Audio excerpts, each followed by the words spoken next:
Welcome to modes kitchen. Hi friends, வாங்க நம்ம இப்போது கோபி மஞ்சூரியன் எப்படி செய்யலான்னு பார்க்கலாம் வாங்க. அதுக்கு நான் ஒரு சின்ன சைஸ் காலிஃப்ளவரை இந்த சைஸ்க்கு கட் பண்ணி எடுத்துக்கிறேன். காலிஃப்ளவரில் சுடு தண்ணியை சேர்த்துக்கலாம்.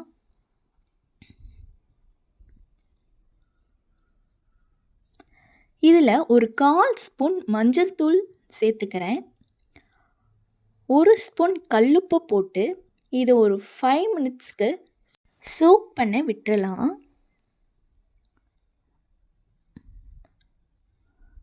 இப்போது இந்த காலிஃப்ளவரை மேரினேட் பண்ணி எடுக்க போகிறோம்.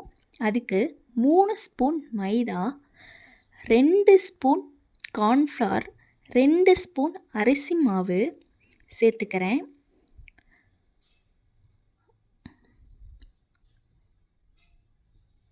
கால் ஸ்பூன் உப்பு, 1/2 ஸ்பூன் மிளகாய்த்தூள், 1/2 ஸ்பூன் மிளகுத்தூள் இதெல்லாம் சேர்த்து இதை மிக்ஸ் பண்ணிக்கலாம் ஒன்றா. இப்போது தண்ணி ஊற்றி பேட்டரை மிக்ஸ் பண்ணி எடுத்துக்கிறேன்.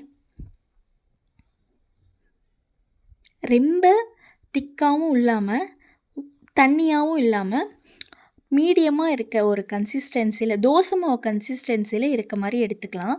இப்போ இந்த பேட்டரில் நம்ம சோக் பண்ணி வச்சுருந்த காலிஃப்ளவரை ஆட் பண்ணி நல்லா பிசைஞ்சு எடுத்துக்கிறேன். இப்போது இதை ஒரு 30 மினிட்ஸ் ரெஸ்ட்டில் விட்டுறலாம். இப்போது ஸ்டவ் ஆன் பண்ணிவிட்டு அதில் தேவையான அளவு எண்ணெயை ஊற்றி எண்ணெய் சூடானதும் நம்ம ஊற வச்சுருக்க காலிஃப்ளவரை ஒன்று ஒன்றா எடுத்து எண்ணெயில் போட்டு பொரிச்சு எடுத்துக்கலாம். மிதமான சூட்டில் ஒரு 5 மினிட்ஸ்க்கு இதை பொரிச்சு எடுத்துக்கலாம். இந்த ரெசிபி உங்கள் வீட்டு குட்டீஸ்க்கெலாம் ரொம்ப பிடிக்கும். இந்த மாதிரி ஒரு டைம் செஞ்சு பாருங்கள். நல்லா வெந்துருச்சு. இப்போது இதை எடுத்துட்டு பேலன்ஸ் இருக்கதையும் நான் பொரிச்சு எடுத்துக்க போகிறேன்.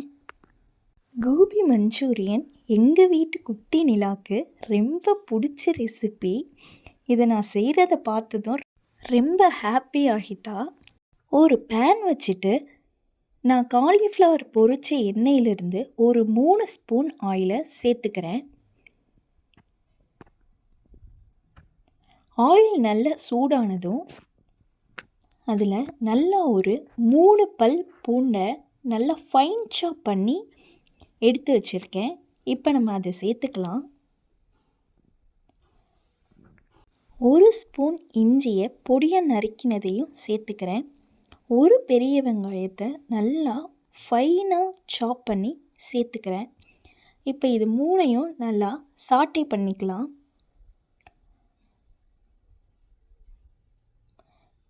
இப்போ இதில் நம்ம சாஸஸ்லாம் சேர்க்க போகிறோம். 1 spoon soya sauce, 1 spoon chilli sauce. நான் காரம் கம்மியாக தான் சேர்த்துக்கிறேன், ஏன்னா குழந்தை சாப்பிட்றதுனால 2 ஸ்பூன்லேருந்து 3 ஸ்பூன் வரைக்கும் டொமேட்டோ சாஸ் சேர்த்துக்கிறேன். 2 ஸ்பூன் கார்ன்ஃப்ளவர் மாவில் 2 ஸ்பூன் தண்ணியை நல்லா கட்டி இல்லாமல் மிக்ஸ் பண்ணி இதோடு சேர்த்துட்டு தேவையான அளவு தண்ணியை ஊற்றிக்கலாம். மிக்ஸ் பண்ணிவிட்டு உப்பு பத்தலை, அதனால் ஒரு 1/2 ஸ்பூன் உப்பு சேர்த்துக்கிறேன். இது நல்லா கொதிக்கட்டும். இப்போது நம்ம பொரிச்சு வச்சுருக்க காலிஃப்ளவரை ஒன்று ஒன்றா சேர்த்து இதை கிளறிக்கலாம். இந்த ரெசிப்பியில் புளிப்பு இனிப்பு சுவையெல்லாம் அதிகமாக இருக்கிறதுனால நம்ம வீட்டு குட்டி சுட்டீஸ்க்கெலாம் ரொம்ப பிடிக்குங்க. ஸ்கூல் விட்டு வந்ததும் குழந்தைங்களுக்கு இந்த மாதிரி டேஸ்டியான ஒரு ரெசிப்பியை 1 டைம் செஞ்சு கொடுத்து பாருங்கள், அவங்களுக்கு ரொம்ப பிடிக்கும். லாஸ்ட்டாக 1 ஸ்பூன் வெள்ளை எள்ளு கார்னிஷிங்காக சேர்த்துட்டு ஸ்டவ்வை ஆஃப் பண்ணிவிட்டு இறக்கிக்கலாங்க. இவங்க தான் நம்ம வீட்டு குட்டி நிலா. இவங்கக்கிட்ட இந்த கோபி மஞ்சூரியனை டேஸ்ட் பண்ண கொடுத்துடலாம். நிலா சாப்பிட்டுட்டு சூப்பராக இருக்குன்னு தம்ஸ் அப் கொடுத்துட்டா. நீங்களும் இதே மாதிரி உங்கள் வீட்டு குட்டி சுட்டீஸ்க்கு செஞ்சு கொடுத்து அசத்துங்க. பாய்.